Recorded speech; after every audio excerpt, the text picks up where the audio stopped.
Hi friends, welcome back my YouTube channel. ಬಂಗಾಳಕೊಲ್ಲಿಯಲ್ಲಿ ವಾಯುಭಾರ ಕುಸಿತದ ಹಿನ್ನೆಲೆ ರಾಜ್ಯದಾದ್ಯಂತ ಮತ್ತಷ್ಟು ಜೋರು ಮಳೆಯಾಗುವ ಸಾಧ್ಯತೆ ಇದ್ದು, ಕರಾವಳಿ ಭಾಗದ ಉತ್ತರ ಕನ್ನಡ, ಉಡುಪಿ ಹಾಗೂ ದಕ್ಷಿಣ ಕನ್ನಡ ಜಿಲ್ಲೆಗಳಾದ್ಯಂತ ಭಾರೀ ಮಳೆಯಾಗುವ ಸಾಧ್ಯತೆ ಇದೆ.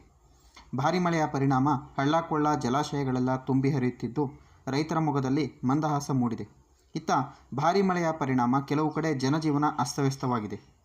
ಹಾಗಿದ್ದಲ್ಲಿ ಇಂದು ಯಾವ ಯಾವ ಜಿಲ್ಲೆಗಳಲ್ಲಿ ಮಳೆಯಾಗಲಿದೆ ಎಂದು ತಿಳಿಯೋಣ.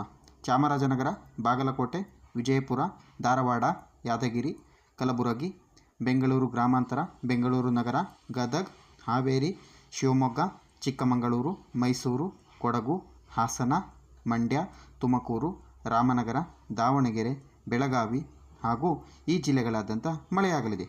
ಇನ್ನುಳಿದಂತೆ ಬೆಂಗಳೂರು ಸುತ್ತಮುತ್ತ ಮೋಡ ಕವಿದ ವಾತಾವರಣ ಇರಲಿದ್ದು, ಮಳೆಯಾಗುವ ಸಾಧ್ಯತೆ ಇದೆ ಎಂದು ಇಲಾಖೆ ವರದಿ ಮಾಡಿದೆ. ಇನ್ನುಳಿದಂತೆ ಹೆಚ್ಚಿನ ಮಾಹಿತಿಗಾಗಿ ನಮ್ಮ ಚಾನಲನ್ನು ಸಬ್ಸ್ಕ್ರೈಬ್ ಆಗಿ, ಲೈಕ್ ಮಾಡಿ, ಶೇರ್ ಮಾಡಿ ಹಾಗೂ ಕಮೆಂಟ್ ಮಾಡಿ ಸ್ನೇಹಿತರೆ. Thanks for watching.